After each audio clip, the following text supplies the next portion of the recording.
Hey guys, welcome back. If you're new here, my name is Christy. I'm a homeschool mom to 3 kids, and today we're going to be talking about teaching writing.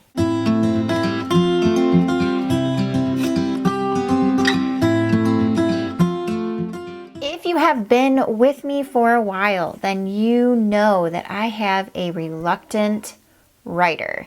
My oldest daughter is going into 6th grade and she does not love writing. This year, I wasn't really quite sure how we were going to handle writing as a subject. I still really like the whole philosophy of helping a child to find joy in writing and find their writing voice before kind of slamming them with structure. Julie Bogart is one of my favorite people that speaks on teaching writing to children. I love a lot of what Julie Bogart stands for when it comes to teaching writing to children, and the whole fact of helping them learn this and not feeling like it needs to be a hands-off subject. I love the way that she paints a picture with kind of helping a child to learn to write and to learn to write well in a very natural progression. So a lot of her philosophies I am going to try to kind of implement into our homeschool this year to see how it goes. So we will be using her arrow guides this year for part of our language arts curriculum. And in the arrow guides, it is a literature study, but you're learning grammar through literature, and there is a writing project in every arrow guide. So I'm going to kind of look at those writing projects and kind of play it by ear if it's going to be something we attempt or not.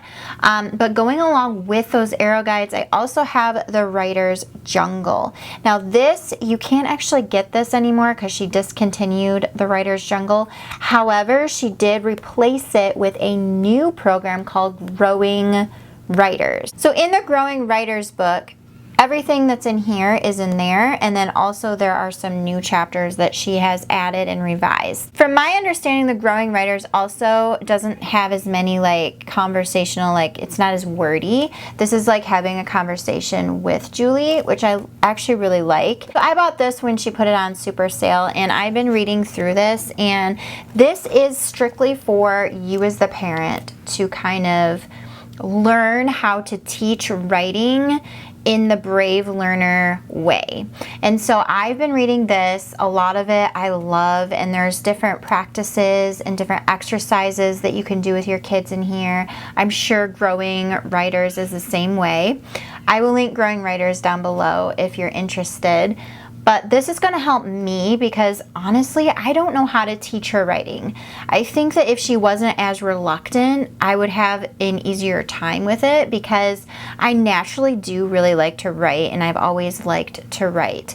And so I think teaching writing to a reluctant writer is a lot more challenging than just teaching writing in general. So I'm hoping that this helps me with that. So this is the first little manual I'm going to be using for myself. Going along with that, I have this book called Writer's Toolbox, and this is like a picture book style to instructions on teaching different types of writing. So they have a lot of different things in here. They have how to write letters, fairy tales, scary stories, journals, poems, reports, and it all goes through how to do it, but in a very simple, fun, kind of like picture book style way.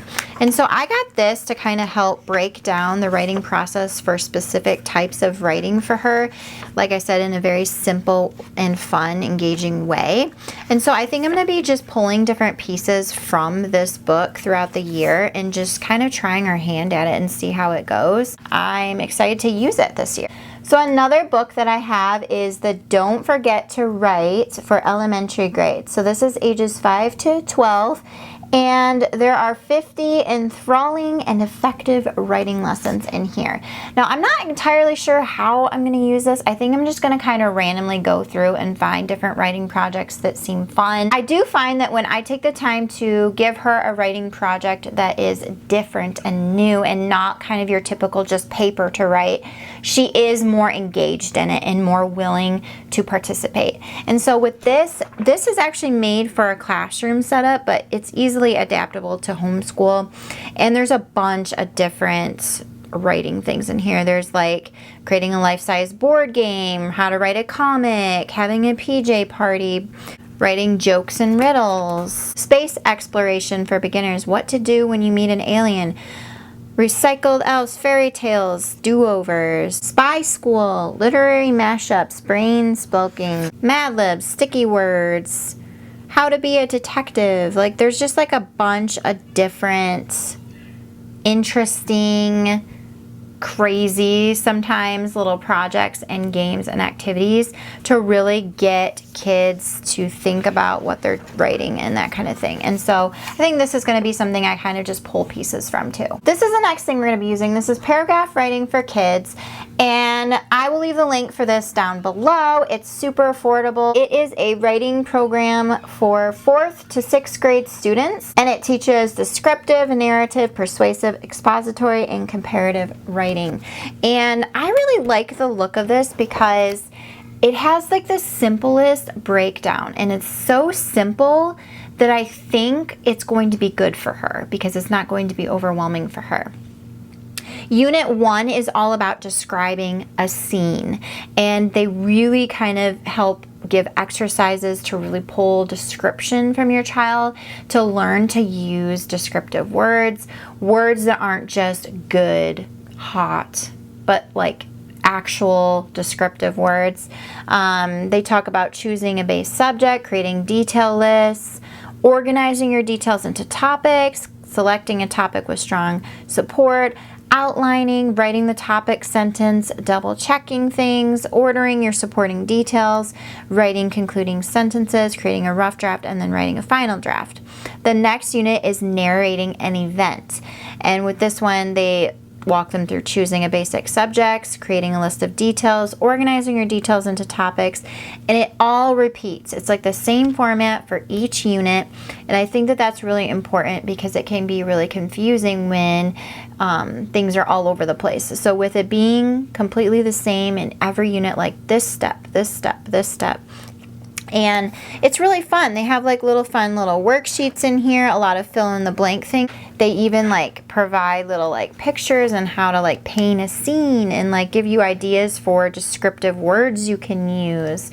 And it's just like really hand holding, and I think that that's going to be really good for her. So those are all of the resources I have for now. This is how we're going to be starting the year off. We're going to be just kind of taking it day by day, see how it goes. I will obviously reevaluate if things aren't working so well. But yeah, this is a plan right now for my reluctant writer, and yeah, we're just gonna take it one day at a time. So I hope you guys enjoyed this video. Do you have a reluctant writer? Have you found anything that works really, really well? Please share it down below. If you have any resources that you guys really love or worked really well in the long run, leave them down below for me and for anybody watching this video. It would be super helpful and I would really appreciate it. I hope you guys have a wonderful day, and I'll see you in another video very soon. Bye.